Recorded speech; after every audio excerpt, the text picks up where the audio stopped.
आज हम एक ऐसे विषय की गहराई में उतर रहे हैं जो शायद हम सब ने कभी ना कभी सुना होगा, मूलाधार चक्र यानी रूट चक्र। लेकिन आज की हमारी बातचीत किसी किताबी ज्ञान पर नहीं है। ये एक आध्यात्मिक प्रवचन पर आधारित है जो एक बहुत ही चौंकाने वाला दावा करता है। दावा ये है कि हमारी कई आधुनिक समस्याएं, चाहे वो चिंता हो, असुरक्षा की भावना हो या पैसों की तंगी भी, उन सब की जड़ एक बहुत ही सीधी सी बात में छिपी है।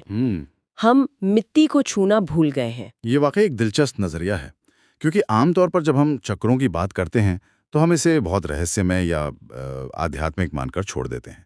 लेकिन ये स्रोत इसे हमारे रोजमर्रा के जीवन से, हमारे भौतिक शरीर से और सबसे बढ़कर पृथ्वी तत्व यानी मिट्टी से सीधे जोड़ता है। इस दलील के मुताबिक शरीर के बनने से भी पहले हमारे अस्तित्व की नींव रखी गई थी और मूलाधार चक्र उसी ऊर्जा का केंद्र है जो इस भौतिक शरीर को बनाने और संभालने का। अच्छा, तो ये सिर्फ पहला चक्र नहीं है, ये हमारे वजूद का ब्लूप्रिंट है, ऐसा कह सकते हैं? बिल्कुल, आपने बिल्कुल सही शब्द पकड़ा, ब्लूप्रिंट। तो चलिए इसी ब्लूप्रिंट को खोलकर समझते हैं। स्रोत का कहना है कि मूलाधार का सीधा संबंध पृथ्वी तत्व से है। पहली नजर में ये बहुत सरल लगता है ना? जड़ें मिट्टी में ही होती हैं। लेकिन इस स्रोत में जो बात कही गई है वो इससे कहीं ज्यादा गहरी है। यहाँ मिट्टी को सिर्फ एक तत्व नहीं माना गया है। बिल्कुल, यहाँ पर एक बहुत ही, आप कह सकते हैं, क्रांतिकारी विचार सामने रखा गया है। यह स्रोत मिट्टी को एक कॉस्मिक हार्ड ड्राइव की तरह देखता है। एक मिनट, कॉस्मिक हार्ड ड्राइव? ये तो किसी साइंस फिक्शन फिल्म जैसा लग रहा है। इसका क्या मतलब है? क्या ये सिर्फ एक उपमा है? देखिए, स्रोत तो यही कहता है कि ये कोई उपमा नहीं है। इसके पीछे का तर्क ये है कि मिट्टी को माँ इसलिए कहा जाता है क्योंकि वो सिर्फ जन्म ही नहीं देती, बल्कि वो यादें भी सहेज कर रखती है। हमारे अतीत की, हमारे पूर्वजों की, यहाँ तक कि हमारे कई जन्मों की यादें भी। ये एक ऐसी चेतना है, एक ऐसी याददाश्त है जिसे हम पूरी तरह से भूल चुके हैं। जैसे कुम्हार को बर्तन बनाने के लिए मिट्टी चाहिए, वैसे ही इस भौतिक शरीर के लिए ये तत्व और उसकी याददाश्त जरूरी है। ये तो सच में एक बहुत बड़ा दावा है। और अगर ये सच है तो इसका मतलब है कि जब हम जमीन पर चलते हैं तो हम सिर्फ धूल पर नहीं चल रहे हैं, हम यादों के एक सागर पर चल रहे हैं। और यहीं पर स्रोत एक और हैरान करने वाली बात कहता है। यह दुनिया के सारे बड़े संघर्षों को भी इसी मिट्टी से जोड़ता है। हाँ, और ये बहुत तार्किक भी लगता है अगर आप उस नजरिए से सोचें। दुनिया के इतिहास में सबसे बड़ी लड़ाइयां किस लिए हुई हैं? जमीन के लिए। देशों के बीच सीमाओं को लेकर विवाद, परिवारों में जायदाद का बंटवारा। सही बात है। सब कुछ मिट्टी के एक टुकड़े के लिए ही तो है।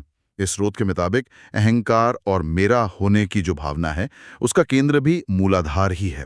जब ये चक्र असंतुलित होता है तो इंसान जमीन के एक टुकड़े को मेरा कहकर उससे अपनी पहचान और सुरक्षा जोड़ने लगता है और फिर उसी के लिए लड़ने मरने को तैयार हो जाता है। तो मिट्टी जीवन भी देती है और लड़ाइयों का कारण भी बनती है। ये अपने आप में एक विरोधाभास है। यही तो इसकी खूबी है। ये स्रोत कहता है कि सारी नकारात्मकता, सारे राज, दुनिया के सारे दुख, सब कुछ मिट्टी ने अपने अंदर समाया हुआ है। लेकिन साथ ही जीवन देने की शक्ति, पोषण और सारी यादें भी उसी में हैं। ये द्वैत ही इसे इतना शक्तिशाली और महत्वपूर्ण बनाता है। ठीक है, तो ये तो साफ है कि ये नींव कितनी जरूरी है। लेकिन आज के दौर में जब हम में से ज्यादातर लोग ऊंची ऊंची इमारतों में रहते हैं, टाइल्स वाले फर्श पर चलते हैं, तो हमें पता कैसे चलेगा कि हमारी ये नींव हिल गई है, ये चक्र असंतुलित है?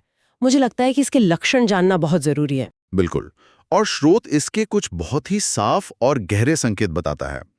मानसिक स्तर पर अगर किसी के मन में लगातार नकारात्मक या आत्महत्या जैसे विचार आ रहे हैं, तो ये मूलाधार के गंभीर असंतुलन का संकेत हो सकता है।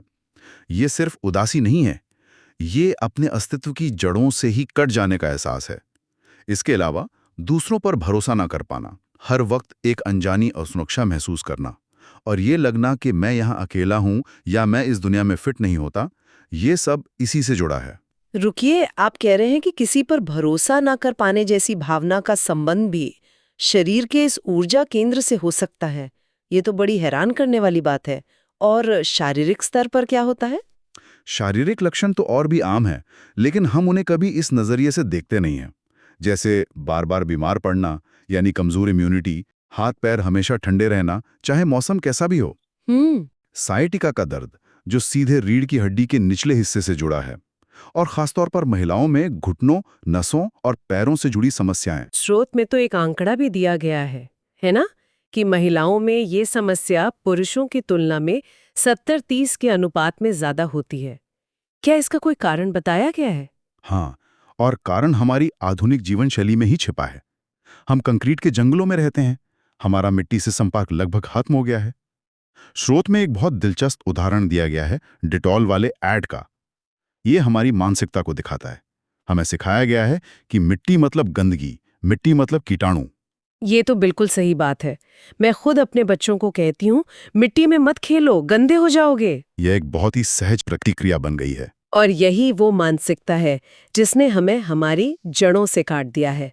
हम ये भूल गए हैं कि जिस मिट्टी को हम गंदा कहते हैं, उसी से हमारा भोजन आता है, उसी से हमारा शरीर बना है। ये दूरी सिर्फ शारीरिक नहीं है।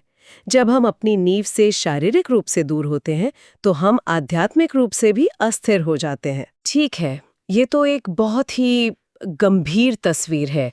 चिंता, दर्द, असुरक्षा। ऐसा लगता है जैसे हमारी बुनियाद में ही दरारें पड़ गई हैं। तो अब सबसे ज़रूरी सवाल पर आते हैं। इसकी मरम्मत कैसे की जाए? क्या इसके लिए हमें शहर छोड़कर गांव में बसना पड़ेगा?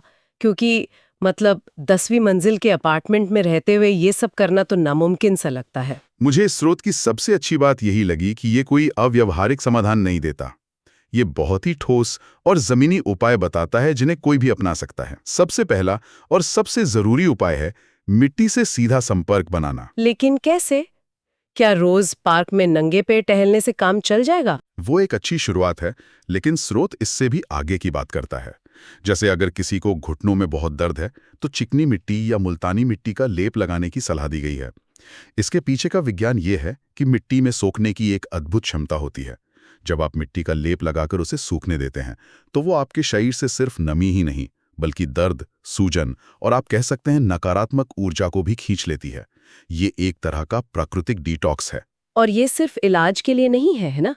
इसे अपनी आदत में भी शामिल किया जा सकता है। बिल्कुल।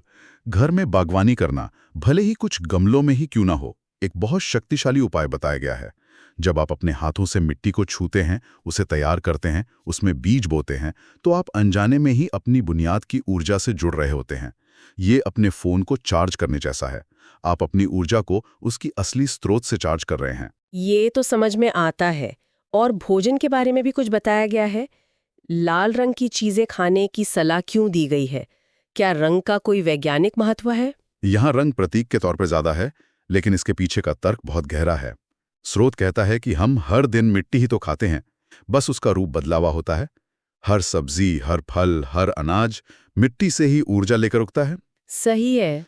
तो जब हम गाजर, चुकंदर या प्याज जैसी जमीन के नीचे उगने वाली चीजें खाते हैं, तो हम सीधे सीधे पृथ्वी तत्व को अपने अंदर ग्रहण कर रहे होते हैं।